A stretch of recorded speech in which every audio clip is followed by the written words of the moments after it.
अस्सलाम वालेकुम ख़वातीन और हज़रात, मैं हूं डॉक्टर इरफान और आप देख रहे हैं medicine information channel. Proton pump inhibitors यानी पीपीआई मैदे के बीमारियों के लिए इस्तेमाल किए जाते हैं। हमारे माशरे में मैदे की बीमारियां बहुत ही आम हो चुकी हैं। प्रोटॉन पंप इनहिबिटर्स मैदे की बीमारियों के लिए आम तौर पर इस्तेमाल किए जाते हैं। प्रोटॉन पंप इनहिबिटर्स में मुख्तलिफ़ किस्म की दवाइयाँ आती हैं, जिनमें ओमेप्राजोल, एसोमेप्राजोल, लेंसोप्राजोल, पेंटाप्राजोल और अब डेक्सलेंसोप्राजोल भी मार्केट में आ चुकी है। नाजरीन, आज हम डेक्सो कैप्सूल यानी डेक्सलेंसोप्राजोल का मुकम्मल रिव्यू करने जा रहे हैं। जो लोग इस कैप्सूल का इस्तेमाल कर रहे हैं, इस वीडियो को लाजमी देखिएगा।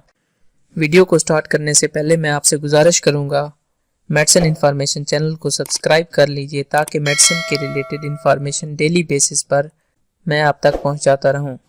प्रोटॉन पंप इनहिबिटर्स यानी डेक्सलेंसोप्राजोल के मैकेनिज्म ऑफ एक्शन की बात करें तो ये हाइड्रोजन पोटाशियम एटीपेज पंप को ब्लॉक करता है। इसकी वजह से एसिड प्रोड्यूसिंग सेल्स ब्लॉक हो जाते हैं, यानी कि एसिड की सिक्रेशन बंद हो जाती है, जिसकी वजह से मैदे की तेजाबियत कम हो जाती है।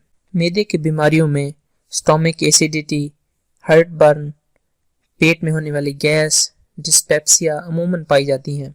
डेक्सो कैप्सूल यानी डेक्सलेंसोप्राजोल इन बीमारियों के लिए बहुत ही मुफीद है और इनके लिए इस्तेमाल किया जाता है। डेक्सलेंसोप्राजोल यानी डेक्सो कैप्सूल पेप्टिक अल्सर, जो कि मैदे की एक बहुत ही मुहलिक बीमारी है, इसके इलाज के लिए भी इस्तेमाल किया जाता है। डेक्सो कैप्सूल मैदे की तेजाबियत को कम करता है। मैदे की तेजाबियत कम होने की वजह से मैदे का पीएच लेवल बढ़ जाता है, जिसकी वजह से अल्सर की हीलिंग तेज़ी से होती है।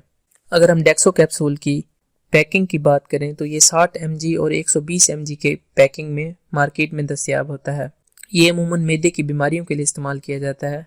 डेक्सो के एक पैक में 30 कैप्सूल होते हैं। डेक्सो कैप्सूल अमूमन बाकी मैदे की मेडिसिन से कदरे महंगा है, लेकिन ये फौरी तौर पर एक्ट करता है और इसके रैपिड इफेक्ट्स हैं। Dexo capsule same as Nexon capsule होता है। नाजरीन, नेक्सम कैप्सूल का मुकम्मल रिव्यू मेरे चैनल पर अपलोड है। अगर आप देखना चाहते हैं तो मैं डिस्क्रिप्शन में लिंक डाल दूंगा, जाकर उसको देख सकते हैं। Dexo capsule long acting proton pump inhibitors होते हैं, जो कि जिनका अमूमन ड्यूरेशन ऑफ एक्शन ज्यादा होता है। एक डेक्सो कैप्सूल का अमूमन ड्यूरेशन 24 घंटे होता है। अगर हम इसकी डोजेज की बात करें, अगर माइल्ड टू मॉडरेट सिम्टम्स हों तो एक 30 mg का कैप्सूल रोजाना इस्तेमाल किया जाता है। अगर सीवियर सिम्टम्स हों, मरीज की हालत ज्यादा खराब हो, 60 mg का कैप्सूल रोजाना इस्तेमाल किया जाता है। डेक्सो कैप्सूल पेप्टिक अल्सर की रेडिकेशन थेरापी के अलावा एच पाइलोरी की रेडिकेशन थेरापी में भी इस्तेमाल किया जाता है और ये अमूमन 6 हफ्ते तक इस्तेमाल किया जाता है। एच पाइलोरी की रेडिकेशन थेरापी में पेट में होने वाली गैस यानी कि एसिडिटी अमूमन बहुत ही आम है आजकल। स्पाइसी फूड्स खाने के बाद सो जाने से मैदे पर उभार, गैस यानी एसिडिटी हो जाती है, जिसके लिए डेक्सो कैप्सूल बहुत ही इफेक्टिव है। अगर स्टोमिक एसिडिटी बहुत ज्यादा हो गई है तो इसका इस्तेमाल करना चाहिए। डेक्सो कैप्सूल का इस्तेमाल खाने से 15 या 20 मिनट पहले इस्तेमाल करना चाहिए। खाने के बाद भी इसका इस्तेमाल कर सकते हैं, लेकिन खाने से पहले ये ज्यादा इफेक्टिव होता है, खाने के बाद इतना ज्यादा इफेक्टिव नहीं होता।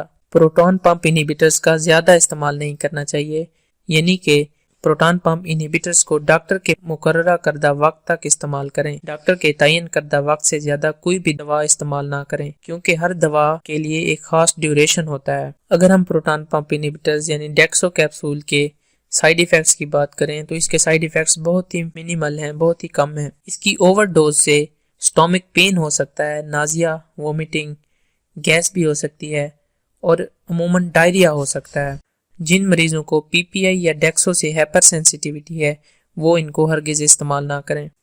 डेक्सो कैप्सूल प्रेगनेंसी सेफ नहीं है, इसलिए डॉक्टर की हिदायत के मुताबिक ही इसको इस्तेमाल करें। दूध पिलाती माँ भी इस कैप्सूल का इस्तेमाल से गुरेज करे। अगर उसे कोई सीवियर इन्फेक्शन है तो आप इसे इस्तेमाल कर सकते हैं, लेकिन अगर कोई माइल्ड इन्फेक्शन है तो उसके लिए इस डेक्सो कैप्सूल की जगह कोई अल्टरनेटिव सिरप्स या फेमेटिडिन का इस्तेमाल करें। ख़वातीनो हज़रात, ये था डेक्सो कैप्सूल के ऊपर मुकम्मल रिव्यू। अगर आपको हमारी वीडियो अच्छी लगे तो लाइक और शेयर जरूर कर दीजिएगा।